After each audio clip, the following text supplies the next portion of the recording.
já citou Hebreus capítulo 3, versículos 12 a 14. Nós vamos continuar falando aquilo que nós estamos falando aos domingos à noite, né? E hoje nós vamos concluir esse pensamento que nós começamos há dois domingos atrás. E a palavra nos diz que tende cuidado, irmãos, jamais aconteça haver em qualquer de vós perverso coração de incredulidade que vos afaste do Deus vivo.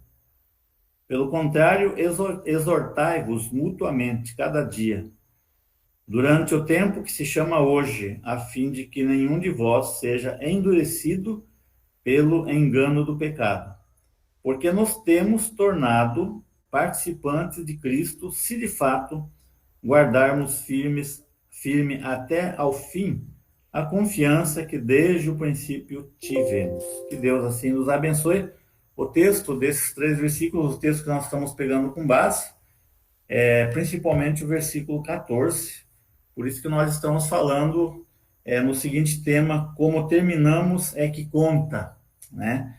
Justamente baseado aqui no versículo 14, onde o escritor dessa epístola aos Hebreus diz que porque nos temos tornado participantes de Cristo, se de fato guardarmos firme até o fim a confiança que desde o princípio tivemos. Então, no domingo passado, nós tivemos dentro desse tema, no domingo passado nós vimos 2 pontos, né? O apelo que o escritor faz aos seus leitores para que eles permanecessem fiéis ao Evangelho, né, e não se desviassem desse Evangelho, porque como nós já pensamos, já falamos, todos nós corremos o risco de tropeçarmos, de nos desviarmos, né, cairmos, e havia uma preocupação do escritor da Epístola aos Hebreus para exortar, para chamar a atenção. Aliás, nós estamos vendo justamente isso, né, na Epístola. As exortações, os conselhos, tudo aquilo que o escritor entendia, via e pretendia que os seus leitores não incorressem no erro, né? E então esse foi o primeiro item que nós vimos no domingo passado, a preocupação do escritor em exortar, ainda usei o termo quase que implorar, né, aos seus leitores para que eles permanecessem fiéis, permanecessem firmes e não permanecessem fiéis, firmes ao Evangelho e não se desviassem desse Evangelho que desde o princípio eles tinham ouvido, né? E ainda nós vimos mais um aspecto desses conselhos, dessa exortação que o escritor faz. É que ele enfatiza, né, e nós concluímos, inclusive falando sobre isso, ele enfatiza a responsabilidade comum que nós temos uns com os outros como corpo, como comunidade. Essa responsabilidade comum, esse zelo comum, onde no seu escrito ele exorta aos irmãos para que eles cuidassem, né, para que nenhum outro irmão, para que nenhum outro cristão se afastasse do Deus vivo, né? E hoje eu quero ver, irmãos, rapidinho com vocês, vou ser breve, eu quero ver um terceiro item, né? Há um questionamento entre os comentaristas se a carta aos Hebreus é uma carta também pastoral, se o escritor tinha um sentimento pastoral, diante das exortações, dos conselhos, da preocupação que havia no que ele escreve, né, no que ele demonstra através do que ele escreve. Nós entendemos e muitos entendem que realmente que o escritor tinha também uma preocupação pastoral. E a carta e a epístola não deixa de ser, em alguns pontos principais da epístola, ela não deixa de ser pastoral também. E com esse coração pastoral, lendo essa epístola, nós vemos que o escritor, ele ainda nos seus escritos, ele aconselha aos crentes há uma preocupação dele, né? E nessa preocupação ele aconselha aos seus leitores, aos crentes, a ouvir a palavra de uma forma de uma forma obediente, ou seja, de ouvir de uma forma obediente a palavra de Deus, né? Versículo 2 e 3 aqui, do capítulo 2 da epístola, né? O escritor diz: se, pois, se tornou firme a palavra falada por meio de anjos, e toda transgressão ou desobediência recebeu justo castigo, como escaparemos nós se negligenciarmos tão grande salvação? A qual, tendo sido anunciada inicialmente pelo Senhor, foi-nos depois confirmada pelos que a ouviram, né? Então existia uma preocupação dele para que os seus leitores, para que eles fossem, eles ouvissem essa palavra, eles fossem obedientes à palavra de Deus, né? Porque ele entendia isso lá no versículo 6. Ele ainda repete aqui do capítulo 2 aos Hebreus, né? Ele diz: antes alguém em certo lugar deu pleno testemunho, dizendo: que é o homem que dele te lembras, ou o filho do homem, para que... Não, aqui eu já estou pulando. É versículo, capítulo 4, versículo 2, né? Porque também a nós foram anunciadas as boas novas, como se deu com eles, mas a palavra que ouviram não lhes aproveitou, visto não ter sido acompanhada pela fé naqueles que a ouviram. Nós, porém, que cremos, entramos no descanso, conforme Deus tem dito. Assim jurei na minha ira, não entrarão no meu descanso, embora certamente as obras estivessem concluídas desde a fundação do mundo. Então, aqui complementando, que lá no capítulo 2 também, de uma certa forma, ele diz isso, né? Mas aqui no capítulo 4 está mais claro aquilo que nós estamos falando. O apelo, a exortação, o zelo dele, né? Para que eles, aconselhando-os para que eles ouvissem essa palavra, a palavra de Deus de uma forma obediente. É o ponto que ele usa aqui, né? Porque também a nós foram anunciadas as boas novas, como se deu com eles. Ele está falando com aqueles do passado, né? Mas a palavra que ouviram não lhes aproveitou, visto não ter sido acompanhada pela fé naqueles que a ouviram. O que o escritor aos Hebreus está dizendo? Irmãos, que não adianta nada se nós apenas ouvirmos, e nós não formos obedientes a essa palavra pela fé, né? É isso que ele está dizendo. No versículo 6 ele diz: visto, portanto, que resta entrarem alguns nele que por causa da desobediência não entraram, aqueles aos quais anteriormente foram anunciadas as boas novas. A única coisa que não permite de alguém alcançar a bênção de Deus é ser desobediente à sua palavra. Versículo 12 aqui do capítulo 4, novamente ele diz: porque a palavra de Deus é viva e eficaz, e mais cortante do que qualquer espada de dois gumes, e penetra até ao ponto de dividir alma e espírito, juntas e medulas, e é apta para discernir os pensamentos e propósitos do coração. Então, irmãos, eu entendo aqui o seguinte: não adianta eu fazer de conta que eu sou obediente. Não adianta eu fazer de conta que realmente eu estou seguindo, eu estou obedecendo. É para que outros vejam esse faz de conta. Por quê? Porque o escritor diz que a própria palavra de Deus, ela é viva, ela não é uma palavra morta, ela é eficaz, né? Ela é mais cortante do que qualquer espada de dois gumes e penetra até ao ponto de dividir alma e espírito, juntas e medulas, e essa palavra, a própria palavra em si, ela é apta para discernir os pensamentos e propósitos do coração. Então não tem como eu camuflar, não tem como eu fazer de conta, porque a própria palavra, ela tem a capacidade, pelo fato dela ser uma palavra viva e eficaz, ela tem a capacidade de discernir os meus pensamentos e as intenções do meu coração, né? E o escritor aqui no versículo 13 dizia: não há criatura que não seja manifesta na sua presença. Pelo contrário, todas as coisas estão descobertas e patentes aos olhos daquele a quem temos de prestar contas. Então, não adianta eu querer fazer de conta, eu querer aparecer bonitinho na foto, que eu sou obediente quando eu não estou sendo obediente à palavra de Deus, né? Eu fazer de conta que eu creio quando eu, na realidade, eu não creio, estou apenas ouvindo. Mas crer, obedecer e viver de acordo com aquilo que eu tenho ouvido, eu não tenho vivido, né? Então, essa palavra ela tem esse poder de discernir, ela tem esse poder de penetrar no mais íntimo e clarear e mostrar, né? E não há criatura que não seja manifesta na sua presença, pelo contrário, todas as coisas estão descobertas e patentes aos olhos daquele a quem temos de prestar contas. Não existe nada encoberto para Deus, irmãos. Eu posso fazer o mais escondidinho que for. Para Deus não existe escondidinho. Todas as coisas estão descobertas diante dele. Ele está presente em todo lugar. É esse temor que levou a José a dizer: porque eu pecaria contra o meu Deus.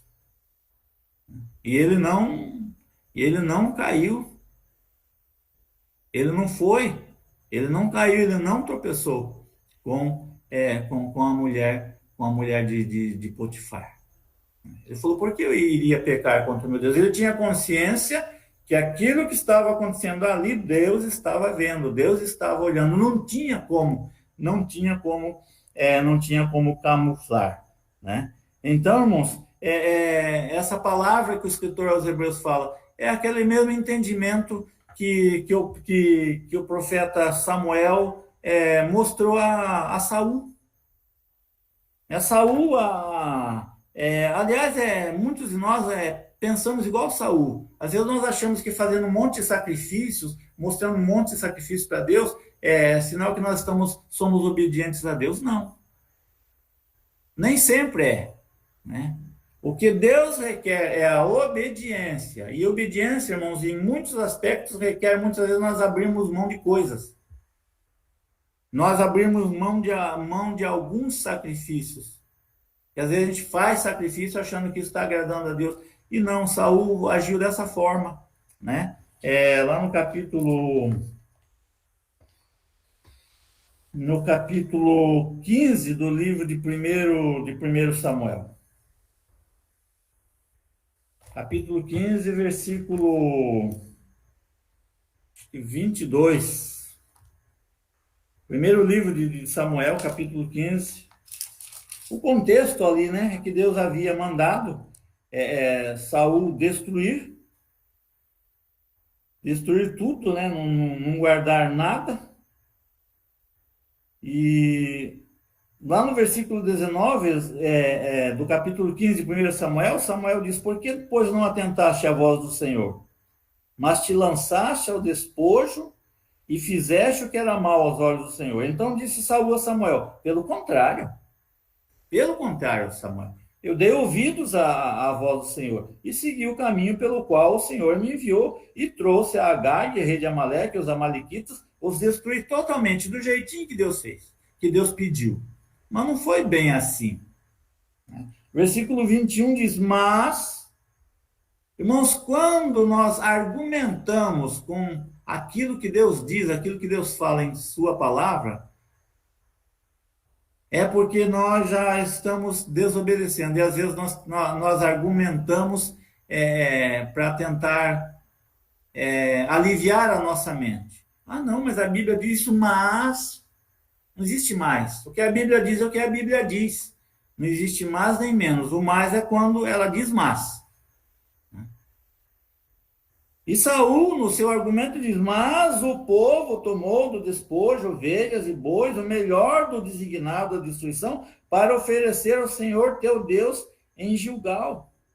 Aí é onde o versículo 22 é onde Samuel diz: porém Samuel diz: tem porventura, Senhor, tanto prazer em holocaustos e sacrifícios, quanto em que se obedeça a palavra? Eis que o obedecer é melhor do que o sacrificar, e o atender melhor do que a gordura de carneiros. E nós muitas vezes achamos que os sacrifícios, que nós fazemos um monte de coisa, os sacrifícios, as ofertas, os holocaustos que nós apresentamos, parafraseando aqui, sem obedecermos aquilo que Deus está fazendo, isso vai satisfazer e vai contentar o coração de Deus. Não. O que contenta o coração de Deus é a obediência. Por isso que Samuel é bem claro aqui: obedecer é melhor do que o sacrificar. Obedecer é melhor do que o sacrificar. Então, o escritor aos Hebreus tinha essa preocupação pastoral de enfatizar, de orientar, de aconselhar aos seus leitores, né, que eles obedecessem, que eles ouvissem de forma obediente a palavra que Deus estava falando, vinha falando a eles, porque é isso que Deus queria deles, é isso que Deus quer também do seu povo, da sua igreja. Irmãos, é aquela mesma palavra. É a mesma palavra que Tiago, na sua carta, exorta a sermos praticantes. Quando ele diz lá no capítulo 1, versículo 21 em diante, ele fala que nós devemos não ser apenas ouvintes, mas praticantes da palavra. É isso que o escritor aos Hebreus está enfatizando, está aconselhando aos seus leitores a fazerem. Porque o obedecer é melhor do que o sacrificar. Deus sonda o nosso coração, tenho sempre enfatizado isso. Deus conhece o coração que é obediente, e Deus conhece também o coração que faz de conta. Porque Ele sonda o coração, Ele penetra o mais íntimo. A própria palavra em si, como eu disse, ela tem esse poder de discernir pensamentos, intenções, e de colocar tudo às claras. Não há nada que seja escondido diante de Deus. E um outro ponto aqui para nós encerrarmos é que há uma outra exortação na carta aos Hebreus. Nós não estamos concluindo as exortações, os conselhos, as orientações.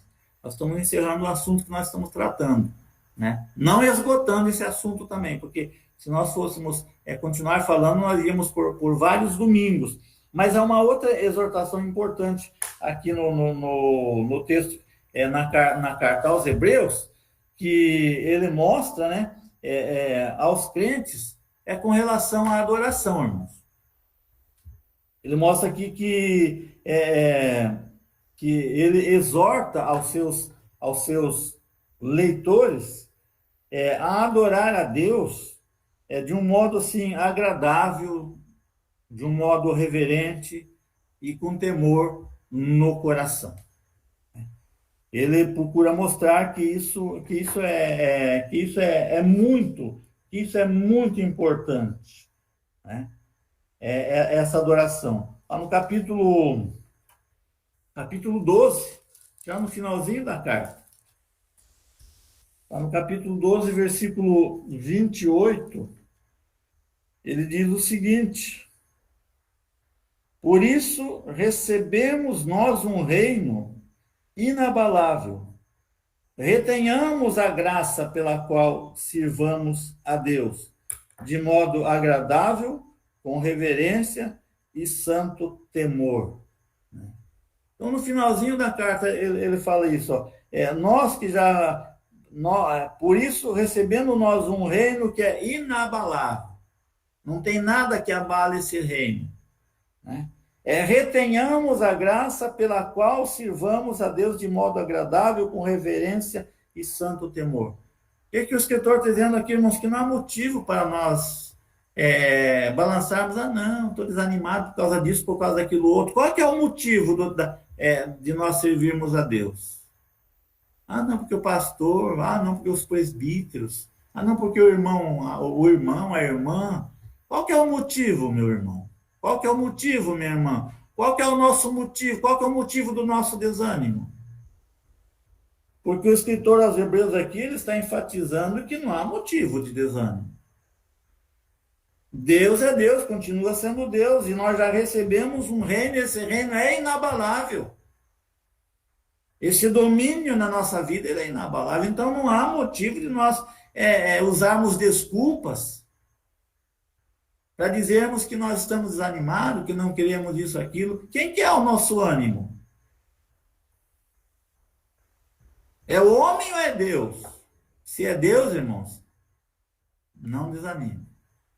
Se é Deus, eu não tenho motivo de desanimar. Eu tenho que continuar firme. É porque sou eu que vou dar conta a ele, não é eu, né? Não é o outro.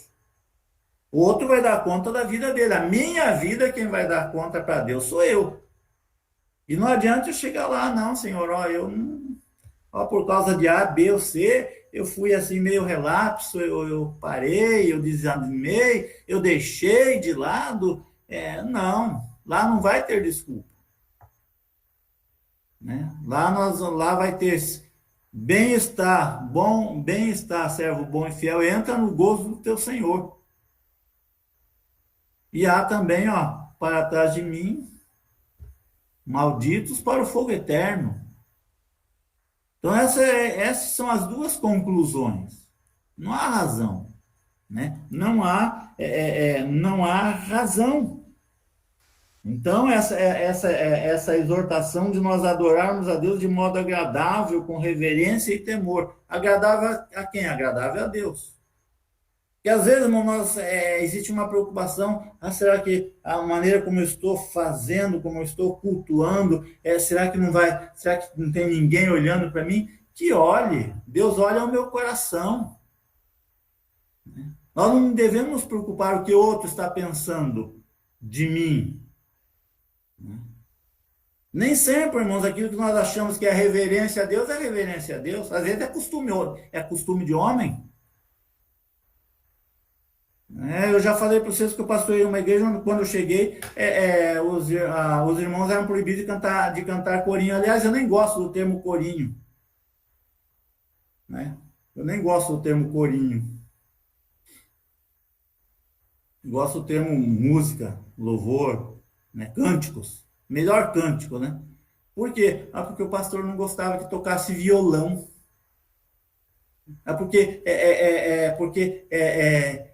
O que não faz parte do nosso cenário, corremos o risco de levar a sensualidade. Misericórdia, o que é isso? O que é isso? Então não era... Existia uma preocupação em agradar, e as pessoas se calaram, ficaram quietinhos. Não, nós não cantamos porque, né, fulano não gostava. Mas Deus gostava, Deus gosta, porque Deus sonda o nosso coração. E também não adianta nada nós cantarmos hino só da boca para fora, sem nem muitas vezes entendermos o que nós estamos cantando. Né? Apenas da boca para fora. Por quê? Porque Deus sonda o coração, Deus conhece o íntimo, a palavra ela discerne. É isso que nós vimos lá atrás. Então, por isso, recebendo nós um reino inabalável, retenhamos a graça pela qual sirvamos a Deus de modo agradável. Agradável a quem, irmãos? Ao meu irmão que está do lado ou a Deus? Eu não estou prestando culto ao irmão que está do meu lado, ou ao irmão que está lá de longe me olhando. Não, eu me reúno para oferecer um culto a Deus, em espírito e em verdade. Esse é o único princípio. Esse é o único princípio, né? Então, pela qual sirvamos a Deus de modo agradável, com reverência e santo temor. A quem? Reverência a quem? A Deus. Agradável a quem? A Deus. Santo temor a quem? A Deus e não a ninguém. Esse é o culto em espírito e em verdade. Havia essa preocupação do escritor, né, para que eles adorassem a Deus de modo agradável, com reverência e temor. Mas o que é reverência, agradável e temor segundo as Escrituras? Eu tenho que procurar nas Escrituras. Eu tenho que conhecer a palavra, eu tenho que buscar na palavra o que é reverência, o que é temor, o que é agradável a Deus. E não aquilo que o homem quer, gosta ou prefere. Né? Então, esse é o culto. Aliás, é o culto racional. Né? É o culto racional que o apóstolo Paulo ele escreve lá na carta aos Romanos, no capítulo 12, que eu creio que todos nós sabemos de cor esses versículos, né? Versículos 1 e 2 de Romanos, capítulo 12, Paulo aqui está falando da nova vida. Né? Rogo-vos, pois, irmãos, pelas misericórdias de Deus, que apresenteis o vosso corpo por sacrifício vivo, santo e agradável a Deus, que é o vosso culto racional. E não vos conformeis com este século, mas transformai-vos pela renovação da vossa mente, para que experimenteis qual seja a boa, agradável e perfeita vontade de Deus. Como eu disse, irmãos, quando o que agrada a Deus é nós oferecermos o nosso corpo em sacrifício vivo, né? Outros tipos de sacrifícios nem sempre são agradáveis a Deus, né? E o escritor aqui, aos Hebreus, ele enfatiza, ele mostra por que é importante nós oferecermos a Deus de modo um culto, a adorar a Deus de modo agradável, com reverência e temor, né? No finalzinho aqui no versículo 29 do capítulo 12 de Hebreus que nós lemos o versículo 28, né? Mas no capítulo 29, ele explica, né? Ele conclui esse pensamento. Por que é importante? É nós adorarmos a Deus de modo agradável, adorarmos a Deus com reverência e adorarmos a Deus em temor e com temor. Né? Versículo 29, ele conclui o pensamento explicando por que o nosso Deus é fogo consumidor. Caso essa exortação, caso essas orientações sejam negligenciadas, né? Também fogo estranho Deus não aceita. Nós lembramos lá do ocorrido no Velho Testamento, né? Deus não aceita fogo estranho, mas o que é dele, por ele e para ele, ele aceita. Eu quero concluir, irmãos, a nossa meditação citando o seguinte, contextualizando tudo isso que nós temos falado, né? É que na época que nós estamos vivendo, em que o relativismo tem dominado, né, a sociedade, e aí esse relativismo ele tem penetrado também nas igrejas, né?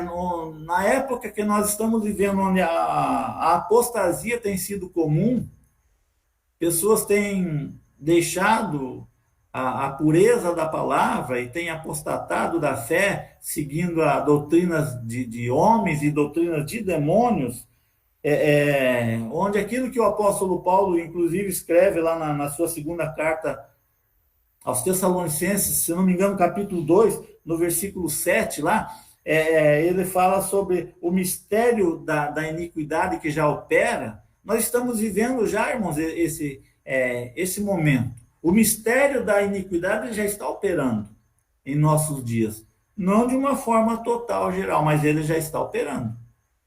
Né? Já operava desde a época de Paulo e ele vem operando também em nossos dias. Então, essa mensagem da Epístola aos Hebreus, ela é extremamente relevante para os nossos dias.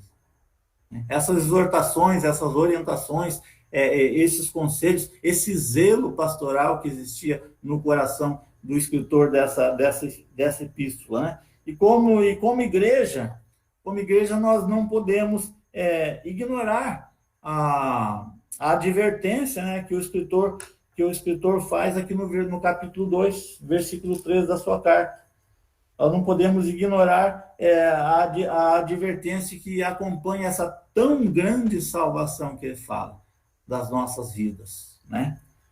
Então é importante como escaparemos nós se negligenciarmos tão grande salvação, a qual, tendo sido anunciada inicialmente pelo Senhor, foi-nos depois confirmada pelos que a ouviram. Então essa mensagem de Hebreus, ela é relevante, as advertências, as orientações, os conselhos que ele nos dá na sua epístola aos seus ouvintes, são conselhos bem atuais, né? São conselhos bem atuais para os dias que nós estamos vivendo. Nós não podemos, irmãos, negligenciar a salvação que Deus realizou lá naquela cruz, através da pessoa do seu Filho Jesus, que nos justificou, como nós vimos no domingo passado, vimos mais um pouquinho hoje cedo na EBD. Que Deus nos abençoe, né? Que nós leiamos essa carta, meditemos, peçamos para que o Espírito Santo nos revele, fale aos nossos corações, nos oriente, nos traga entendimento e nós vivamos e curtamos de uma forma santa, né? Estou falando curtir de uma forma bem santa. Curtamos essa tão grande salvação. Ela é tão grande, irmãos, porque nós não merecíamos, mas Deus nos amou primeiro, mesmo nós sendo pecadores. Amém, irmãos? Que Deus nos abençoe, né? Não sei se eu vou parar de falar, de meditar na carta aos Hebreus, eu continuo estudando e lendo, né? Talvez até eu continue mais abrangendo outros aspectos da carta, né? Mas que Deus nos abençoe. Hoje nós encerramos esse como terminamos é que conta, né? Amém, irmãos? Que Deus nos abençoe, nos agracie, nos dê força, nos restaure, não permita que nós desanimemos, né? Não há motivo, irmãos, o motivo do nosso ânimo é Jesus, é Deus. A alegria da nossa salvação é o próprio Deus, como nós vimos hoje cedo. Ele é o motivo principal, ele é a nossa alegria. Amém? Que Deus nos abençoe.